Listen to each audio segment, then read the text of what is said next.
Welcome to the Dangerous Faith podcast. And I guess with this interview, it's also on Zoom as well. And so you can watch it on our Dangerous Faith YouTube channel and Rumble channel too.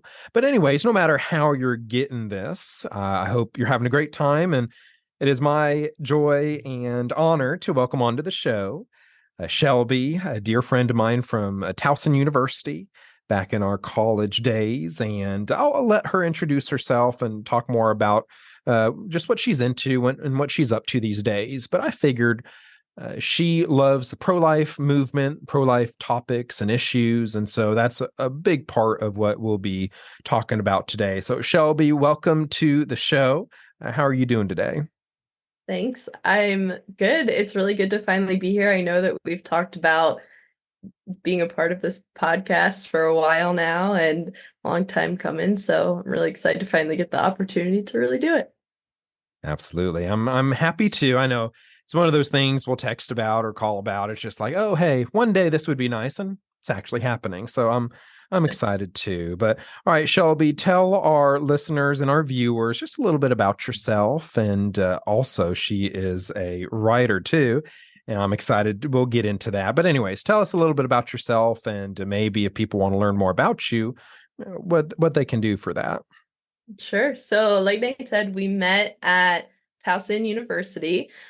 We started a Students for Life group on campus, which was a bold move. Towson is a public university, pretty liberal, in my opinion. And so we were really going out there doing that. And that was, see, probably 2015, 2016. So, like 8 years Right around ago, there. Yeah. a while ago now.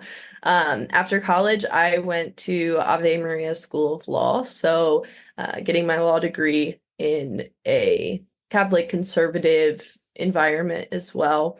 Um, and now I'm a legal research consultant, but still have a passion for the pro-life movement. But the pro-life movement has changed a lot since 2015, 2016. So we could definitely get into that today. Yes, and I think we will. Just maybe some of the politics of it and all that, and it can get really messy. But we'll dive in a moment. Shelby, if people are interested in, and we've talked about having you on another time to more dive into those waters, but you've also been writing for a ministry website. Can you tell us just a bit about that? Sure. I write for Springs in the Desert. It is an infertility ministry, and that's something that I notice a lot of people don't really talk about. There's a lot of couples that struggle with infertility, whether it be primary or secondary infertility, where maybe they have one child but don't have that big, Catholic 10-child family that we're so well known for. And I think there's a lot of hurt there, and we have that juxtaposed with the society view of dinks, right? Dual income, no kids. And so there's a lot of times where people can say things, applying them to, dinks, and they don't realize that there are people out there who really do struggle to have children. It's, not just easy for everybody, and those people need to be ministered to as well. It's something that we need to locked together to look at the pro-life movement and infertility ministries, and they really do go hand in hand pretty well. And I'll often talk about that in different arenas. Pastors and church leaders and wherever you might find yourself, just be aware of different family dynamics. Don't assume things. And to be pro-life is to take care of everyone. There's the unborn, which is a major point of emphasis for sure. But mothers, fathers, husbands, wives, those who are not for various reasons able to have children, and it's holistic. So you're not just focused on one area, one person, one demographic, and we really need to keep in mind those things. So pro-life is a holistic movement that involves just about everyone. But anyways, it was wonderful to serve with Shelby. She was the president of our group at Towson. I know she's continued to go on and do wonderful things in several different areas. But all right, Shelby, let's talk about the pro-life movement in general. Do you have any broad thoughts on where we are as, I guess, a movement, a cause? And I'll just let you take it from there. Yeah, I mean, if there's one word that I could use to describe the pro-life movement today, unfortunately, I think that that word would be scattered, right? We had Hmm. Roe versus Wade, which, obviously we were opposed to that, but it had done something for the movement, which it gave us something to be unified behind. There was one thing, one target. We want this overturned. And then what? I feel like people weren't thinking enough about that issue of then what? Like, did we really think that we were going to succeed in overturning Roe v. Wade? Because we did, and then now what? So I think that the pro-life movement from whenever we were running the Students for Life group at Towson compared to what it is today is very different, right? The issues have gone back to the states. It's not, I remember looking at the March for Life this year and just kind of wondering, why are we even doing it in DC? Because now the focus is so much on the states. I mean, it's good whenever we can all come together. And in my opinion, the Supreme Court was always the end point of the March for Life, but I think that we should be pushing for a federal personhood statute now. But I think it's a bit scattered. I agree with that assessment, and I think you put it well. When you had that one singular focus, Roe v. Wade, and getting that overturned, you're right. That was unifying. Now it's up to each individual state. And one thing I'm curious about your position on is what's called political pragmatism. So, for example, some on the more conservative side, they're like, all right, if we go for full pro life, life begins at conception, et cetera, et cetera, uh, well, we're going to lose elections. If we lose elections, then let's say pro choice people are at all different levels of power. Well, we're going to lose everything. They're going to federalize abortions. It'll be, worse than it was before. So instead, we need to be pragmatic. We need to just do what will win us elections and just take the victories as we can, as opposed to maybe the pro-life position of no, every state, everywhere, we're trying to get certain things in place. What are your thoughts with that? Political pragmatism versus maybe a bit more principled stance? I don't know. Well, I'll put it this way. Whenever I was in law school, I was a member of the law review. So we would write notes and spend all year researching an issue of law. And I did mine on artificial reproductive technologies. And so in that, I kind of faced the issue of, do we advocate for, the next not evil thing, like the next level of Incrementalism. yeah, basically. And I just don't think that that is something that's going to work in terms of abortion. I think that if we cede ground, I don't think we should be doing that. I mean, people know how we feel. Everybody knows how the other side feels.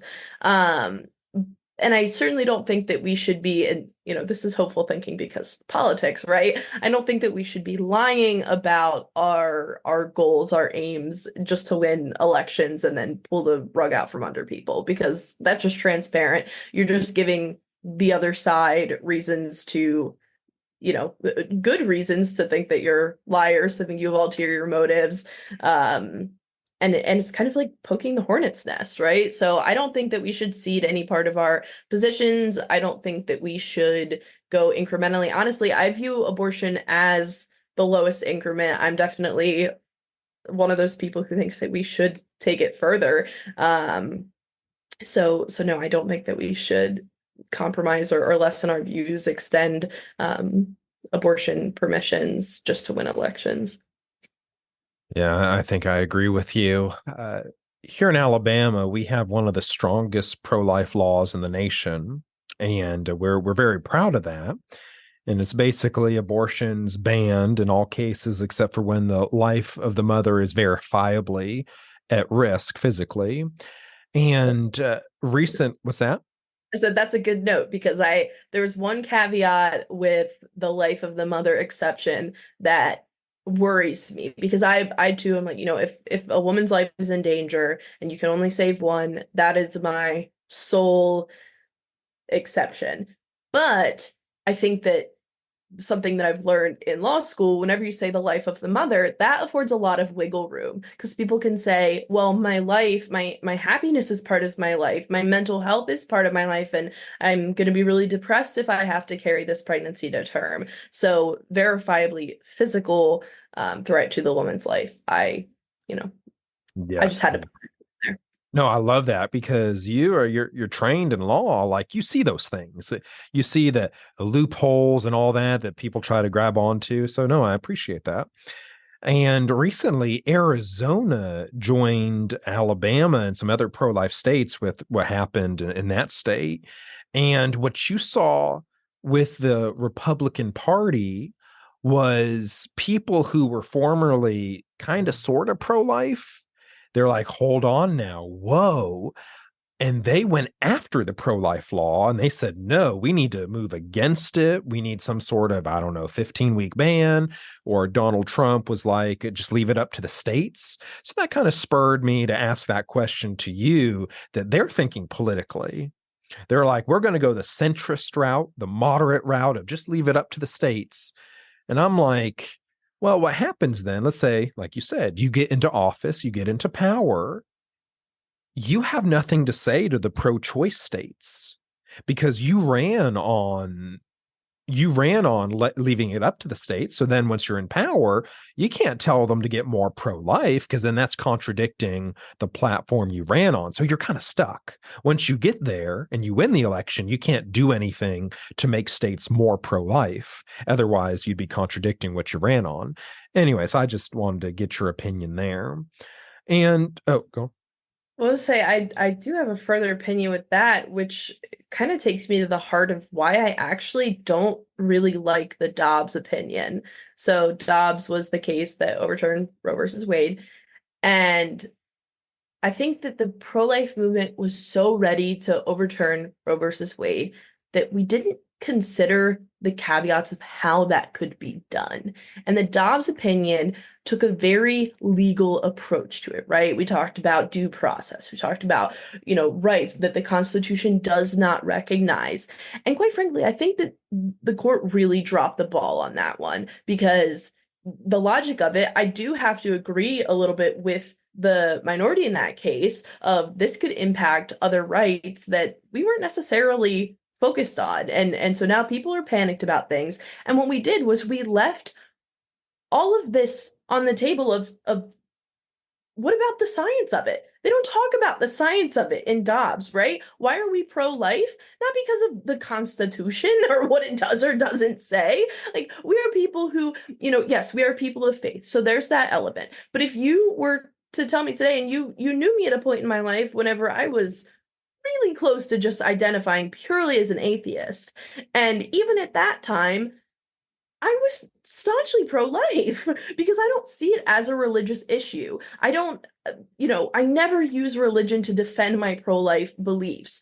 What I see is the science of a new human being, an embryo, a zygote, being a stage of human development, unique DNA, all of that. And that's not something that was mentioned in Dobbs. I think that we should have taken that approach, a more scientific approach, and use that as a solid reasoning to say, hey, this was bad law because we didn't know things then that we know now. And it's not like there weren't amicus briefs that told us these things, right? People, outsiders can write briefs, send them to the US Supreme Court. We People were saying this, but the court didn't say this. And so now it's like, whenever we just talk about the Constitution, yeah, scattered. Again, we're just scattered. I'm glad that we overturned Roe versus Wade, but I think we did it wrong. I definitely see your point. Now, do you think in a way they almost they stayed with what they knew? They knew law. They knew the law of, I guess, a history of American law. Whereas once you get into the realm of science, maybe that's not their area of expertise. Now, you know much more about, law, lawyer stuff, judge stuff, all that, and you could use all the technical terms. But for example, they know law, they don't know science as well. Uh, would that be a possible explanation or not really? Yeah, I agree with you that they probably did stick with what they knew. They knew the law, that was the approach that they were going to take. But I'm concerned generally in the field of law because, like you said, whenever we started this conversation, pro-life for us doesn't just mean anti-abortion, right? There's a lot of things coming down the pipeline. We have assisted suicide. That's a huge one. There's just so many things in the pro-life realm that if we don't acknowledge the science of it, we're not talking about the reality of it, the truth of it. Um, so it's just something to keep in mind. I think that's a good point. But anyways, this is why we need something I've talked about before. We need Christians at every level of society. We need Christian lawyers, judges, professors, teachers, actors, actresses, because, for example, you might have what might be considered a win. Roe v. Wade was overturned, but you bring up a good point. It may not have been overturned the right way, and then that affects your ability to do different things moving forward. And again, Shelby's much more knows much more about these things than I do, and I appreciate her education there.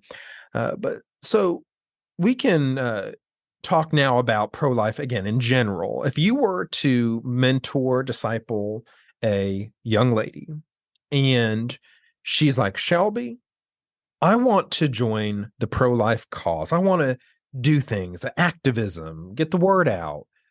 I just want to be involved. What might be some advice you'd have for young people wanting to jump in? Educate yourself. So I know that, you've talked, I was the president of the Students for Life Club. You were the vice president, and you're humble and you're not going to say that. But I know that whenever we were talking about even our group, before we went out and did anything, we had apologetic sessions with the members, and we said, we're not going to put you out to table on campus. We're not going to go pray in front of abortion places without you having resources to be able to have an informed conversation about this. We're not going to make you look dumb. We're not going to make you just get lost on the spot. So number one, educate yourself. Find out whenever people say, why are you pro-life? Be able to answer them. Watch people who do this for a living. Listen to whatever Kristen Hawkins tells you. So that's number one, educate yourself. Number two is don't be a jerk. Understand that your approach and your actions, they have consequences. So if you're out there with signs yelling at people, stop murdering, they're not going to come up to you and say, what loving, charitable, like helpful people, I must approach them and not abort my child. No, they're not going to do that. So find a way to communicate your point firmly but lovingly. Show them that you are there to care for them. Um I went outside an abortion facility one time and I didn't like it because the people that I was with, they were kind of doing that. They had signs that I really didn't agree with, and I kind of realized this might not be something that I want to do. Like, this way of ministering might not be for me, because I ended up having a better conversation with the security guard blocking the door to the abortion facility. And I listened to him saying, because he's out there, he sees people all the time protesting. And we had a really fruitful conversation. And I told him some of the other things that I was doing. And he said, I think that you're doing it right. Now, do I think that sidewalk advocacy isn't important? No, I'm not saying that at all. But I think that you need to be the right kind of person to do it and understand that if you're going to be out there, you need to be loving, and not in a loving and well, I'm telling you the truth and so I'm loving you way, but yes, that, but also you need to genuinely be loving. You need to understand that you are receiving real people, and you need to care for them. Pro-life is about caring for others, not just loving them, but truly caring for them. And if you're out there helping them, then you better be prepared to help them be on that sidewalk. The next thing that I would tell people is diversify, right? So if you're not a person, if you're like me, if you're not a sidewalk person, and even Abby Johnson, she said, I'm not, the loving, nurturing sidewalk type of person, but she's good at speaking. She's very good at that. She's very good for advocating. So find your strength, find what you're good at, and pour everything into that area. If you want to nurture, go volunteer at pregnancy centers. You don't have to be on the sidewalks, but if you're going to be on the sidewalks, you better make sure you're the type of person that should be on those sidewalks. I think that's wise because sometimes people do a lot of harm to the pro-life cause and they mean well, but just the way they come across, it's like, man, you might not always persuade the hardest pro-choice heart out there. Some things we allow God to work and move and we pray.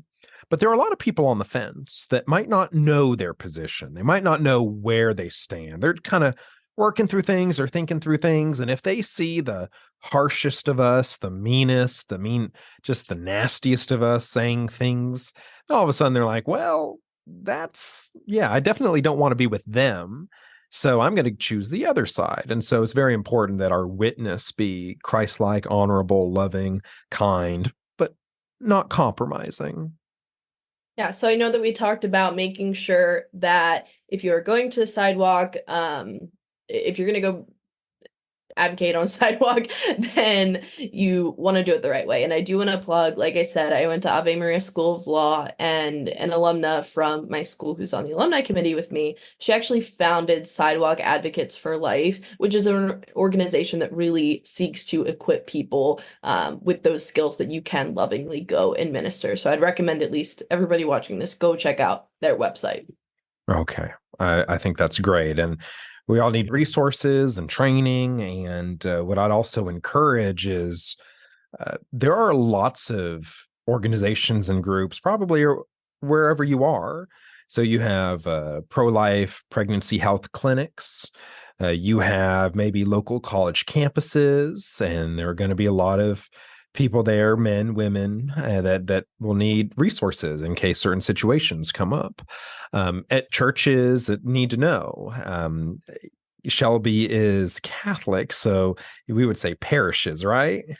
Yeah, but churches still churches. Look, hey, look. Yeah. Want to get the right wording, and but anyways, that's funny in our friendship. Just that whole conversation. We do not engage in the Catholic Protestant war. We I there's would tell people all the time, a Protestant saved my faith that's because yeah. you did. And but at your local church, maybe help make your church leaders aware of just things going on, events and trainings and resources that's out there. So anyways, start local as well, fundraising and all that. And I know pregnancy health clinics, they need different things like diapers and clothing and all that stuff. So, and just get out there and do what you know, but also be careful, educate yourself and learn more about the best ways of going about things. But anyways, looking to the future, Shelby, future of the pro-life movement, and I didn't think that Roe v. Wade would be overturned in my lifetime. That's something we would say, and then it happened. Maybe it didn't happen the best way, but eventually it happened. So moving forward, we talked about unity. What are some goals that we might be able to have that we can rally around? You mentioned the word scattered a couple times. I think that's a great word. What are some things that we can fight for together that might help to unify us? Yeah, I think, I mentioned a federal personhood statute. I still think that that's really important, but now I do also acknowledge that the issue has been turned back to the state. So I don't want the pro-life movement to be scattered in, that sense. I do think that there are organizations that do unite us, and then we're able to kind of go out and disperse ourselves into our local communities, into our states. And so just working on making those areas as pro-life as possible, continuing to educate, continuing to fight the good fight that we're used to fighting. But also, if we were looking for something federally to unite us, it's not going to be another Supreme Court case. It's would have to be some kind of statute. Understood. Okay. Well, I appreciate that. And I think just learn what the status is in your state, wherever you are. I live in Alabama. Shelby lives in, as I said before we started recording, I called it Michigan. I don't know if that annoyed the ish out of her or not, but Michigan. That is a And good inch out of me. And so just wherever you are, figure out the status of the pro-life, pro-choice issue in your state, because it's going to vary between up until birth to Alabama. All abortions, physical abortions are banned. We're working on the chemical abortions. There are some loopholes there people are taking advantage of, but all physical abortions are basically banned unless the life of the mother is verifiably physically at risk. And so Read just again, that, read those statutes too, because Michigan, they passed the statute that it was Prop 3, and it was, to give more abortion rights. But they looped a lot of other stuff in there too that people, I mean, abortion is sensationalized, but they got a lot of other stuff in there too that they're not seeking middle ground. You asked me if I thought that we should go incrementally. They threw in, my husband likes to kind of joke about this, that with the statute that they passed, it's essentially like you could open up an abortion industry for 13-year-olds in your garage and never tell their parents. Like, they did not incrementally approach the issue. They just attached to the sensationalism of it and put whatever in there. And I think that the one that we passed in Michigan, I mean, that kind of shocked some people whenever they were reading it too, but it was more framed as, oh, I want my rights restored. And so, of course, I'm going to vote for this instead of what else are we saying yes to? And I think that that's a big issue that, could take up an entire other podcast.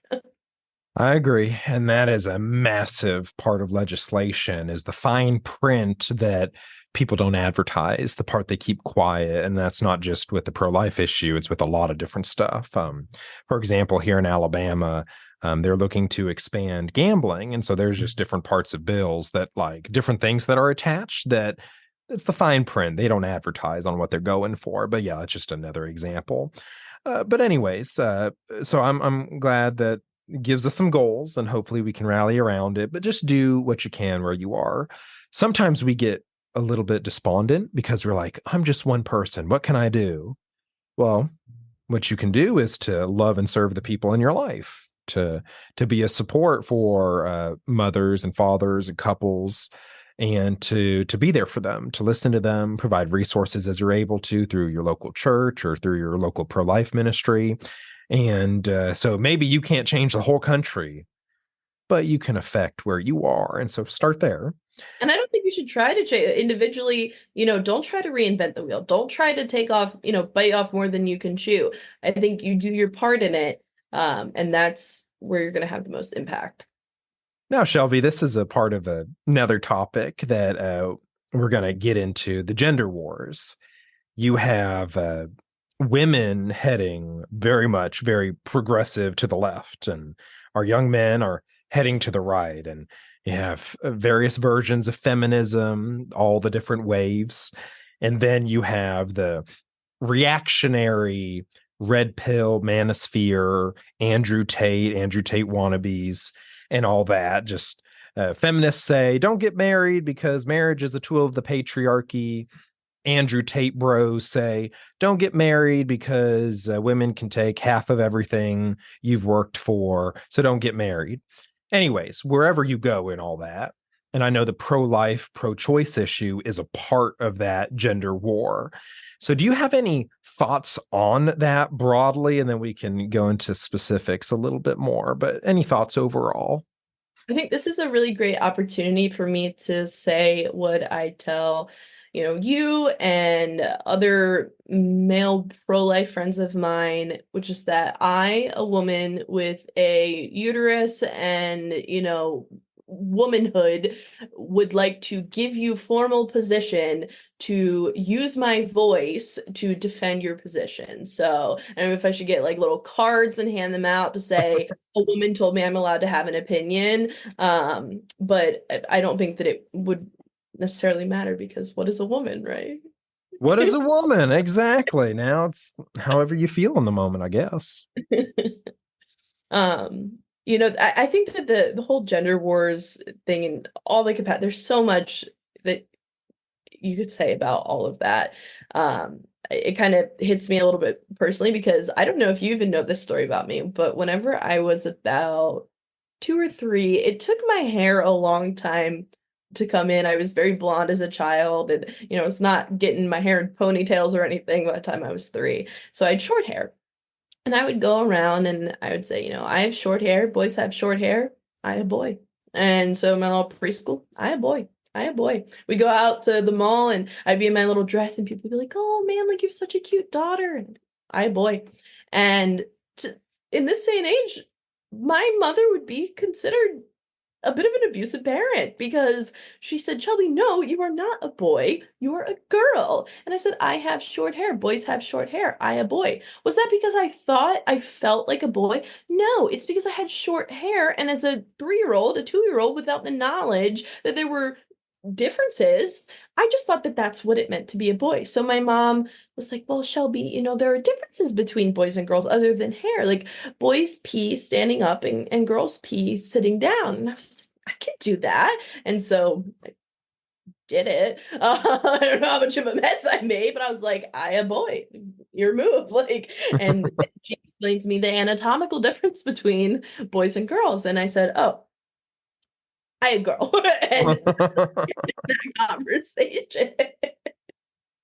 Now obviously I don't think that it's that simple for everybody, but I do think that we live in a society that, as much as we can be scattered on like pro-life issues, there's so many layers of complexity within gender as well. But I do think I watched a video one time and it said the most dangerous 4-letter word. And I saw it advertised to me for the longest time before I started to watch it. And I was, I grew up watching Jeopardy. I was trying to guess what the most dangerous 4-letter word would be. What would you say the most dangerous 4-letter word would be? Oh boy. I might say go more the poetic route, but I think of love. The the that's a good answer. You could do a lot with love. That would be dangerous in a certain way, like dangerous faith. But what they said the most dangerous 4-letter word was them. THEM, them. And I think that it's the divisiveness behind that sentiment that could tell us a lot about the gender wars that you're referring to with different waves of feminism and extremism in both directions because nobody uses the 2-letter word, right? Nobody says us, nobody seeks compromise. Everybody says them. They think that women should just be submissive. Well, they are trying to take away this right of, trans individuals. They are doing this. Who's they? Is they like they is who TikTok is telling you they is. The average American, you have a conversation with them, they're not going to fall into the extreme levels of blue and red. Everybody's a little purple, I think. But we have to it's like society has trained us that we have to be staunchly red or blue, conservative or liberal. And that's where I think these extreme sides are growing out. If nobody wants to feel like they have been so demonized in a category of them, where okay, men, it's toxic to be masculine. It's toxic to want to, work with my hands and to open a door for a woman. I'm somehow suppressing her in some way. Well, you know what? I'm tired of being told I'm a jerk and I'm tired of pushing back against this. So now I'm just going to own it. And I think that the same thing would apply to women. I think that the same thing is why, people wonder how Trump got elected back in 2016. And I mean, how we got to this place where he's on the ballot again. But it's like people, I think that it's a society of them isms is that people just feel so pushed into a corner that all they have left to do is just push back and we just get extreme views on both sides. I agree. Social media, echo chambers, and we all stock up our weapons, literally or metaphorically, and just go to war. As opposed to if you go out and you form relationships with people, then you'll see that, like you said, everyone's a little purple. Everyone has some aspects of them that doesn't quite fit with their group, and you might have more to bond over than you think about. And so I Yeah. think that's a good point. Now, oh, what's that? I was say people don't talk about it as much. But there is one thing, and you had mentioned unifying these, gender issues with the pro-life movement. There's one thing that I think that everybody, all, shades of purple can agree on is I don't think anybody's trying to do evil in any direction. My mother-in-law always says assume goodwill. And that's hard whenever we take a position with abortion like, "Oh, I think that this is murder, so how can you goodwill be, committing murder?" But that's a really extreme way to say that too. And we don't need to be sensationalizing it like that either. But to say, I had a professor one time at Towson who broke it down, why are people pro-life? Why are people pro-choice? We are focusing largely on the new life, and people who are pro-choice are focusing largely on the rights, the autonomy of the woman, which I don't personally think comes before the right to life of the new life. But I think that we can all agree on working towards the dignity of persons. And that's something that the Catholic Church is really big on. And so whenever we're approaching all these things, whether it be conversations or how we treat others, how we live out the pro-life movement, how we live out conservatism, anything, I think that it's always doing what Jesus did. I mean, Jesus cared about the dignity of the persons as well. He would touch lepers. He would go places that people wouldn't go. And you don't get to those places by standing on the sidelines yelling, profanities at them. I think that's well put. Humanize the people you disagree with, humanize the people across the aisle. And I think if you look at history, a lot of the worst atrocities happened because a group basically dehumanized another group to the point where the most awful things could happen. And well, that's okay. They're not really human. They're not really equal in value and worth. And so then you can treat them how you want to. So I think that's well put. And I guess Shelby, with you being a woman, as I love that story you share as a kid. I think that's great because, like you said, in these days, your mom might be considered abusive for not affirming your what you thought was your gender. So, anyways, great story. But yeah, with let's say again, mentorship, discipleship. You have a couple young ladies that, let's just say, they meet with you. Shelby, show us your great grand wisdom of life, and how should we go about just walking with the Lord, and let us learn from you. And I guess what would be your advice to those ladies as they go through this and they see maybe the on the right side, the Andrew Tate bros, and they see on the left side where their fellow ladies are going politically and just the way they're living. They go, Shelby, I just don't know. Marriage, is it a good thing? I don't want to be controlled. I don't want to be having family kids. That might affect some of my personal life, future plans and dreams and goals. What should I do here, Shelby? And a lot of guys, let's be honest, they're not maybe marriage material. What might you say to them? Honestly, I think that this is a really sad question. Not, like, oh, a sad question, but like this is a genuinely sad question because I think that there was a time in my life where I could have been one of those girls. And my sister and my brother-in-law pushed hard on me, like, you are wrong. And my sister tried to save me from making mistakes that she made. And I would say, I need a sister, not a missionary. And I would say, um, there are some things that I just need to learn on my own. And so if there's a group of women coming to me asking me for my advice, that's wonderful, right? But usually in society, we don't get people asking us for that. We watch that train approaching the broken bridge. And I think that being people of faith, people who were where we believe, we know that there are intrinsic goods of an ordered society to live that out, to emphasize that you don't have to give up your individuality, your autonomy. You don't, I think that the Bible verse, there's a lot Bible verse that so many people rest this opinion on. It's like, women, be submissive to your husbands, right? But the other side of that is, men, die for your wives. And so it goes hand in hand. It is a mutual thing where men and women have to work together. I would tell them not to flirt to convert. I would tell them not to Flirt to convert. I like that. try to say, I can fix him, do whatever. Be with somebody if you are thinking of getting married or, discerning relationships at all.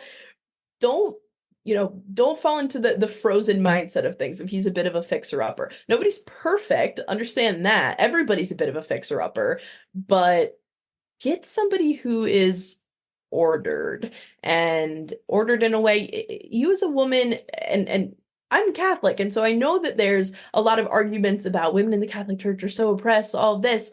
Not if you find a good man who understands the scriptures, right? Like, you can find somebody who can support you in your dreams. I mean, I'm the primary breadwinner for my household, and I grew up, and so did my husband, in households where the women were the primary breadwinners. So it exists, it's out there. Um, I think that it's part, going back to your initial question, it's a sad question because people don't believe that these things can coexist. And I think that ultimately the only advice that I could say is what I said with the first question of the pro-life question, which was educate yourself, read, see examples. There's so many people. We live in go on YouTube, look up the angels, look up Crystalina and Jason Everett, like, look up people. They have it figured out. You're 19 years old. Stop getting overwhelmed, please. Like, I'm just gonna say, like, the world is not that deep, okay? Oh man, it's okay to go outside and touch grass a little bit and Touch grass. That's my advice. live life and don't get all so worked up. But Shelby, if you don't get married at 19, like, it's over, right? There's no Christian world, right? Like, sometimes. I'm Catholic, but I see it, you have your, like, Christian influencers online. I try not to, TikTok too hard or anything. I deleted TikTok, but people are out there getting married so young. And so I think that what causes this panic in people is you have young women who are in college, because of course you go to college, right? That's what society says, but I'm in favor of trades, but different conversation. But they're in college, so they're being told one thing, okay, we're prepping for our career. But then around them they see my friend who just turned 20, they're just got married and they're pregnant. Like, what am I doing with my life? They go into this, like, catatonic state of, I don't even know what to do anymore, and I'm just gonna freeze and, panic circle. But you don't have to have it figured out at 19. Like, you don't have to have the ring by spring. You don't have to do the senior scramble. Like, just touch grass. It'll be all right. Hey. We'll make it. We'll make it. And so you have a You. you have two different sides. You have those that are like, man, marriage is a bad thing. I'm never going to get married. Then you have those who, yeah, you have those who marriage is everything. That's my identity. And so again, pitfalls on both sides there. And though, them married people, they do this. Like, okay, find a good man. Work, like we said, on your individual sub. You're dropping the bucket, your contribution. You're not going to fix marriage as a whole, but prepare yourself. Go, if you got things to work through, go to therapy before you flirt to convert, okay? Make sure you're ordered before you go trying to fix somebody else, because I think that that's an issue that people have. But again, different conversation. I love that. We'll have to have dating advice with Shelby. No, I think that's wonderful. All right, Shelby, this is kind of a open-ended question. We covered pro-life broadly, and then we talked about the gender wars a little bit more from a more of a female perspective. Anything else you think we missed, or do you think we can wrap up this conversation? I'm good to wrap it up. I mean, I know we can talk for hours about whatever, but That's true.